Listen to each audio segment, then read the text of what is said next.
जंज विच नचण वाले मेजर गौरव आर्या।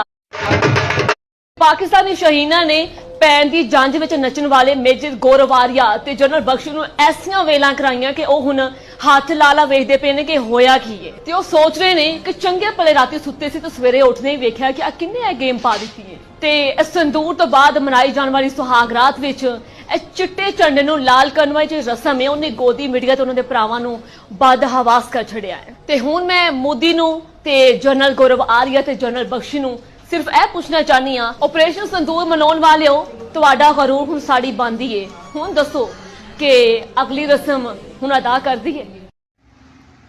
अस्सलामुअलैकुम जी। दीमक का यकीनी खात्मा, किचन वाले काकरोच और खटमल के खात्मे के लिए बेहतरीन और मयारी स्प्रे दस्तयाब है डेथ स्क्वाड। नाम लेकर तलब करें, एतमाद का सिर्फ एक ही नाम। दीमक के यकीनी खात्मे के लिए, किचन वाले काकरोच और खटमल के यकीनी खात्मे के लिए, हर किस्म के मच्छर मक्खी काकरोच छिपकली उड़ने और रेंगने वाले कीड़े मकोड़ों के यकीनी खात्मे के लिए डेथ स्क्वाड अख्तर हार्डवेयर सब्जादार लियाकत चौक पर दस्तयाब है। नाम ले